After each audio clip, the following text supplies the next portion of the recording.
Salve! Oba, o Espaço Aberto continua falando de Carlos Drummond de Andrade. Hoje o nosso assunto é o Drummond cronista. Tema do livro Carlos Drummond de Andrade, A Poética do Cotidiano, da professora Maria Verônica Aguilera, que nos honra com sua presença. Também está aqui com a gente o escritor, cronista e defensor da língua portuguesa, Sérgio Rodrigues. Obrigado, Sérgio. Obrigado, Verônica.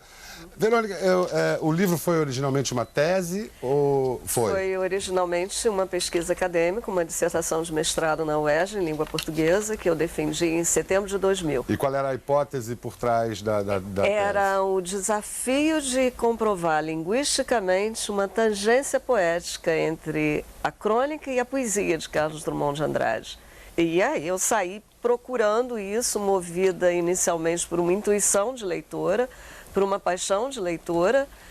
Fui selecionando os textos e os próprios textos foram me mostrando essas evidências de linguagem. Então eu ia descobrindo, até bastante fascinada, que aquilo que eu de certa maneira intuía estava ali presente do ponto de vista da linguagem. Quer dizer, os recursos de estilo de Drummond no poema, eu ia reencontrá-los na crônica, surpreendendo em termos de palavra, de organização de frases, até mesmo de ritmo, de convergência rítmica. Você tem crônicas que você chamaria de prosa poética? Ah, mas com certeza, muitas delas são obras-primas, como, por exemplo, Buganvílias, Ventania, Fala Amendoeira. Mas muita gente acha que o Drummond cronista é muito menor do que o Drummond poeta. Você vê essa hierarquia? Não, de maneira nenhuma. Eu acho que aí talvez tenha havido, obviamente, um reconhecimento à excelência da poesia do Drummond, né? Com tudo que ela significa até em termos de importância dentro da literatura brasileira mesmo. E talvez também um pouquinho de... não chegaria a ser um preconceito, mas talvez não prestar tanta atenção à crônica, exatamente porque ela é um texto cotidiano, que muitas vezes fala de alguma coisa banal, que está ali do nosso lado, na rua, no ônibus, em qualquer canto, escrita diariamente, sob aquela obrigação de tempo e espaço do jornalismo, né? Talvez por isso não tenha merecido tanta atenção. Mas, de uma maneira geral, os críticos da obra de Drummond reconhecem a excelência desse texto em crônica. Só em alguns momentos há essa posição. Sérgio, antes de ler as notícias no jornal, eu comecei pelos cronistas. Me lembro que eu comecei lendo Armando Nogueira, Na Grande Área, e o Drummond. Você também começou a ler Drummond no jornal ou teve contato com a poesia antes? Olha, eu não sei dizer, não me lembro. Eu lia muito Drummond no jornal. A gente teve essa sorte de pegar, né, o Drummond... Dia sim, dia não. Na batalha ali do JB na época, né? Lia muito Drummond, lia muito Zé Carlos Oliveira, mas eu não sei te dizer se antes disso já não tinha ali uma antologia escolar, entendeu? Que tinha apresentado ali um poema, é possível. Eu, enfim, fazendo um pouco o advogado do diabo aqui com a Verônica, eu acho o Drummond poeta incomparavelmente superior ao Drummond cronista. Mas não porque ele use menos recursos. Então, eu acho que a sua pesquisa é sensacional nesse sentido de mostrar que, na verdade, é o mesmo escritor. Ele tem duas linguagens, ou, na verdade, até três, porque ele fez alguns contos também, que são um pouco diferentes. E ele é fundamentalmente sempre o mesmo, né? Ele tem as mesmas, não só em termos de linguagem, mas de temas também. Ele está sempre falando do tempo, ele tem sempre um olhar irônico sobre as coisas, ele é fascinado pela inocência infantil, enfim, tem... Sobretudo temas recorrentes. Os temas recorrentes do Drummond. Você reconhece o mesmo... Mas eu acho que isso funciona melhor, digamos assim, na poesia. Quer dizer, os mesmos recursos aplicados à crônica...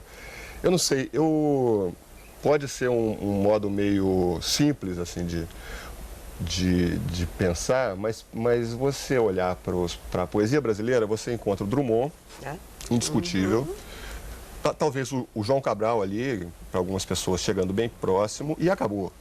Quer dizer, os outros poetas, seja porque não foram tão abrangentes na sua poesia, ou porque não tiveram tempo de fazer, não chegam à mesma altura, embora tenham poemas que são obras-primas. E na crônica, não. Na crônica você é obrigado a colocar ali um Rubem Braga, um Paulo Mendes Campos, talvez um Antônio Maria, no mesmo patamar do Drummond. Nesse sentido, eu acho que ou a gente vai concluir que os nossos cronistas, como um todo, são muito melhores que os nossos poetas, e eu não sei se eu estou pronto para concluir isso, ou então a gente vai concluir que o Drummond não se distanciou tanto da média dos seus contemporâneos na crônica, mas Eu tenho a impressão, não sei se a Verônica concorda, que para o Drummond era muito importante a crônica como maneira de se aproximar do leitor. Quer dizer, a crônica ele publica num dia, no mesmo dia ele sai na rua e tem a reação do leitor que para. E esse contato, esse feedback, para usar essa expressão, esse anglicismo. Exatamente. Isso existe até porque o próprio Drummond, né, ele tinha uma paixão muito grande pelo jornalismo, por essa atividade cotidiana. Ele confessou uma vez que ele gostaria de ser um jornalista profissional, desses que correm atrás da notícia. Quer dizer, então a crônica, além de ser esse espaço que fica com um pé no jornalismo, né, porque ela retrata o cotidiano, ela é um olhar sobre a realidade, ela tem tudo aquilo que o jornalismo tem também, em termos de mostrar essa realidade, denunciar, comentar, seja lá o que for. O terror urbano. Somos todos gado, números, dados, abstrações. Foi-nos imposto um viver em código, e esse código não achou ainda a fórmula da felicidade, cujo nome é paz. Nem pode achá-la. Foi concebido para estabelecer a separação entre o viver cotidiano, normal, uma organização difusa, profusa e impessoal, que cuida do mercado, da ordem, do destino. Toda essa preocupação dele de poeta com o tempo presente, com o homem presente, com a vida presente, ele exercitava na crônica, sendo que ele exercitava diariamente. Eu concordo com você quando diz que ele se destaca como poeta, não é? Sem dúvida, se bem que eu também não chegaria a dizer que nós temos dois grandes poetas. Eu acho que eles são seguramente os maiores. O Drummond se destaca como um excelente poeta, mas eu acho que nós temos outros grandes trabalhos, poetas, né? com certeza. Em termos de crônica, eu não cheguei a fazer a mesma análise que eu fiz em relação a Drummond de outros poemas. É claro que você tem um Paulo Mendes Campos, um Rubem Braga, um Coni, hoje mais na atualidade também, que se situam nesse nível de excelência. Mas trabalhando com o texto da crônica, eu me surpreendi cada vez mais com essa excelência. E você efetivamente encontra construções de linguagem, e é nesse momento que eu acho que a crônica cresce em importância do ponto de vista de texto e de texto literário, porque talvez ela nunca tenha merecido esse olhar mais detido. Você encontra, por exemplo, numa crônica como Buganvilhas, que está ali no livro, construção fonética, pares de rimas, de consoantes e vogais, e toda uma convergência de ritmo e de rima que acaba conduzindo a um fechamento com o mesmo nível de densidade do fechamento de um dos poemas mais belos do Drummond, que é o Quarto em Desordem, onde ele conclui na última estrofe: esse cavalo solto nessa cama passear o peito de quem ama. E em Buganvilhas ele termina a crônica, termina um parágrafo dizendo o seguinte: e esse lençol rubro de flores quando vem pintando a primavera. Ele era um poeta fazendo crônica. Como, de certa forma, ele era um cronista fazendo poesia. Em muitos poemas ele tem essa coisa prosaica, né? Digamos assim. Ele fala, não faça versos sobre acontecimentos, mas ele faz. Mas ele faz. E tem aquele célebre título de Notícias e Não Notícias, faz-se a crônica. O clichê, né? O gênero mais literário do jornalismo, o mais jornalístico dos gêneros literários.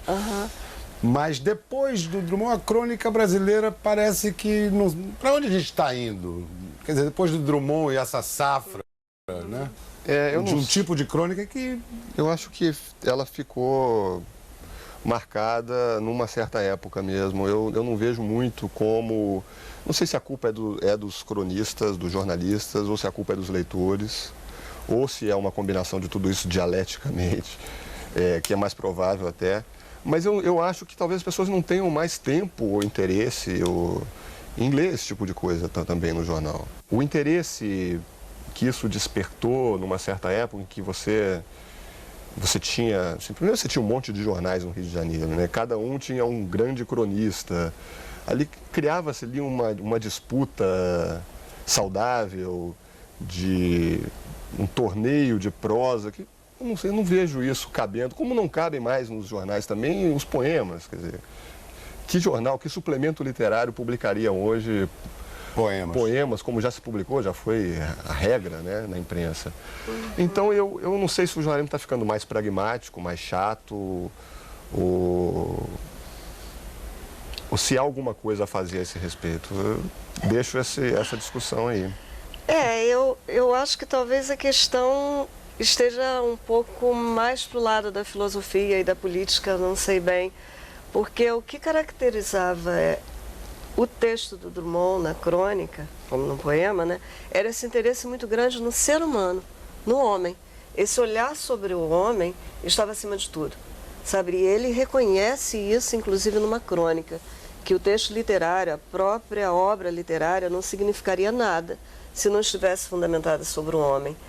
O que eu sinto um pouquinho é isso, talvez mais do que a questão da linguagem, seja essa questão da relação com o ser humano e desse olhar sobre o homem. O jornalismo faz isso, né? O jornalismo olha o ser humano, ele olha o cotidiano, ele olha a realidade, mas é claro que ele trabalha de um ponto de vista muito mais objetivo, né? Muito mais de passar esse real. O olhar do escritor, do poeta, sobretudo, é um olhar um pouco mais subjetivo e filosófico, e ele tira reflexões daquela realidade. Quer dizer, essa pungência da humanidade de compartilhar com outra a alegria, a dor, o prazer, quando esse outro era criança, velho, mendigo, político, literato, ou até bichos, tá? Eu acho que é aí que reside a diferença da crônica do Drummond, e é aí que eu sinto falta desse tipo de texto. Eu estava refletindo aqui, pensando com os meus botões sobre o que o Sérgio expôs, e de fato, eu sou um leitor que adoraria ter crônicas, enfim, na linhagem do Drummond para ler no jornal, mas eu não sei se eu teria tempo. Eu acho que hoje, para ler esse tipo de coisa, eu vou na internet. De noite na internet, aí você procura um texto, porque o jornal hoje em dia é o quê? Meia hora ali de manhã, então eu não sei se é isso. Eu acho que a pressa, ela sempre, de certa forma, limitou a crônica, né? Então, quando eu vejo você falar do trabalho, né, de artesanato, de prosa e tal, do Drummond na crônica, eu fico pensando até que ponto isso não se perdia para o leitor. Que não se perdia para o leitor de poesia, com certeza, porque é um outro leitor, num outro momento, com uma outra predisposição. O retratista de crianças. Estas imagens vão mais longe do que os meios intersiderais de comunicação. Insinuam-se na profunda região da vida. Conversam daquele assunto que carregas contigo como baú nostálgico. O baú abre-se e tua infância te saúda, com inocência de fonte. Não pode haver melhor uso da fotografia do que este, de alimentar-nos da porção perdida de nossa alma. A crônica, ela exige uma pressa, já exigia com certeza em 1950, ainda que menor do que hoje, né, uma leitura um pouco mais... a maioria dos leitores vai querer um texto um pouco mais digerido, pré-digerido, pré-mastigado para ele. Você, por exemplo, Sérgio, a sua crônica de domingo, você escreve que dia da semana? Terça-feira. Terça-feira. Pois tem vários dias antes. Você quer ter um compromisso com a atualidade ou com algum assunto daquela semana, mas, no entanto, você tem um... Às vezes você é atropelado. Às vezes você é atropelado, é melhor, mais seguro falar sobre as estrelas, o passarinho na janela, porque em semanas muito convulsas, né? Ou fins de semana chuvosos. Fins de semana chuvosos. Muito engraçado. Né? Por que chove tanto no fim de semana? E choveu, apesar da Lady Murphy, naquele fim de semana. Mas eu fico pensando isso, que se a leitura da crônica não é uma leitura apressada, e aí o Drummond ganha, é engraçado isso, né? Ele é revalorizado quando as crônicas são reunidas em livro, porque aí você vai ler num outro ritmo. Aí sim você vai poder olhar, olha só, Não sei. que barato e ele, de fato, e tal. era ano sim, ano não, tinha um livro de crônicas, né? Na Reunido, realidade, né? não, ele demorou a ter um livro de crônicas editado. E eu O primeiro não foi nem por conta dele, né? Foi uma iniciativa do Mindlin, Eu mesma né? li muitas crônicas do Drummond e comecei a admirar a crônica dele em jornal. Em jornal. Não, Mas de ele livros que gostava. reuniu, qual foi o primeiro? Caminhos de João Brandão? Não, Fala Amendoeira. Foi A Bolsa e a Vida. A Bolsa e a Vida. A Bolsa e a Vida é um dos mais antigos, sendo que a primeira coletânea de textos do Drummond foi preparada pelo Plínio Doyle, mais ou menos entre 1957, 58, por aí, mais ou menos nessa época. E o Doyle selecionava as crônicas do jornal, recortava, e um dia juntou centenas de crônicas, colocou na mesa do José Olímpio para serem editadas, né? Quer dizer, foi a primeira iniciativa, mas antes disso as crônicas eram lidas em jornal e, por exemplo, nesse trabalho eu me deparei com muitas crônicas dele ainda não editadas. Que não foram editadas, claro, com certeza. Escrevia quase todo dia. E todo dia sim, ele dia não. escreveu durante mais de 20 anos no Correio da Manhã e depois no JB, quer dizer, também mais outro tanto, 20 e tantos anos, diariamente ou semanalmente, quer dizer, os textos deles eram bem lidos em jornal, sim. Talvez até mais do que se leia o texto em crônica em livro, que você tem talvez umas ele era 6 lido. edições. O que eu estava tentando, talvez, dizer aqui, é que já começava, eu acho, a existir uma aceleração da prosa, da crônica, de que o Fernando Sabino é um exemplo né, eloquente, né? Ele começa a produzir um texto cada vez mais veloz e mais... E excelente, isso não é uma crítica de maneira alguma. Mas eu não sei se já não estava começando ali, nos anos 50 e 60, uma transformação da crônica que viria a dar no que a gente conhece hoje, né, e que viria a tornar o Drummond mais difícil de ler. Eu me lembro, na faculdade, anos 80, ali os últimos anos ali do Drummond no Jornal do Brasil, que eu lia sempre e ficava um pouco admirado de que a maioria dos meus colegas, embora aspirantes a jornalistas, tudo... Não tinham lido. Não, eles não tinham, eles achavam chato. Não, o Drummond é chato. Que coisa. Por quê? Porque ele exigia uma respiração que não era mais a respiração do resto do jornal. E aí talvez a gente encontre a explicação, a chave para entender por que essa crônica sumiu. Tudo bem, não tem mais o Drummond. O Drummond esse é um bom motivo, né? Um bom motivo. Eu acho que sim. Mas ele poderia ter deixado sucessores, quer dizer, poderia ter feito uma escola de pessoas talvez não tão geniais, mas enfim, bons artesãos. E não tem, essa escola simplesmente, com o Rubem Braga e com o Drummond, ela some. O Rubem Braga é um outro que era um poeta, né? Sim, Paulo Mendes Campos. Sofisticadíssimo. Boni também. Você falou do Textos Bougainville, qual seria a sua crônica favorita? Não, é uma delas porque revela essa evidência, mas talvez uma dezena de favoritas. Ventania é um texto primoroso. O Saveiro em A Nuvem tem toda uma construção, inclusive literária, do ponto de vista de misturar os personagens do discurso. Agora, não são textos complicados. O Saveiro e a Nuvem. O pior é que o comprador ficou intrigado com a minha teimosia e acabou sabendo pela gente da praia o porquê do meu apego ao nome. De pergunta em pergunta, chegou até a Lucindalva. E não é que a peste da mulher juntou os trapinhos com ele? O homem ficou numa satisfação que só vendo. Comprou o Saveiro Nuvem do Céu é Você e ganhou a própria nuvem, que não era assim tão nuvem. Comigo é que fazia essa maldade. Com ele ficou de carne, turbante, sandalinha e tudo. O Silviano Santiago estava dizendo que uma das coisas que caracteriza a prosa do Drummond é um vocabulário muito reduzido. Muito não simples. Pobre, mas Muito reduzido. simples, muito simples. Ele tem um texto belíssimo chamado Nascer, que ele narra um fato acontecido com um casal que perdeu o filho no momento do nascimento. A criança não chegou a nascer, né? Porque teve problemas, era um dia de greve, havia problemas com o trem, havia problemas de temporal, havia problemas com médicos e enfermeiras que não apareceram no hospital. E ele narra isso quase como uma matéria jornalística. E o futuro do menino já estava todo planejado, né? É bonito e ele, isso, no né? entanto, narra como matéria jornalística, mas consegue te dar o impacto que a poesia te provoca. Apenas, às vezes, por uma determinada palavra, pela troca de palavras de lugar. Então, quer dizer, eu acho que não é exatamente a pressa, nem a pressão, sabe? Essa pressão de tempo e espaço que diminui a qualidade. Acho que uma evidência muito grande, a própria Globo deu com uma novela recente, Laços de Família, em que um dos personagens da novela citava uma frase do Drummond, aquela da Fala Amendoeira, quando o livreiro conversava com a Vera Fischer a respeito da questão de idade, que ele dizia: repara que o outono é mais estação da alma que da natureza. Isso é uma frase de uma crônica e, no entanto, é realmente uma frase extremamente filosófica e forte, né? Eu acho que era uma presença humanizante no jornal, no meio daquele jornalismo que muitas vezes realizou-se ontem.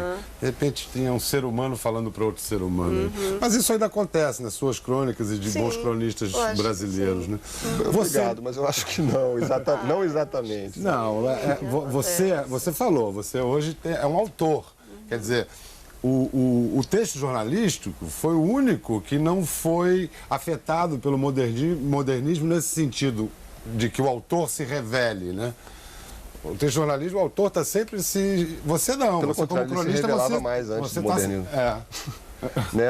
Esse jornalismo objetivo é a invenção do século XX, né? Quer dizer, quando estava todo mundo partindo para a subjetividade, o jornalismo fez o caminho contrário. A objetividade, a exceção seria o jornalismo britânico, né? Os ingleses ainda trabalham bastante com jornalismo autoral, mas é porque aí tem que ser um tremendo repórter também, não pode ser qualquer repórter. Exatamente. Se você chegar para, né, olha, seja autoral, você pode ter surpresas desagradáveis. Desagradáveis.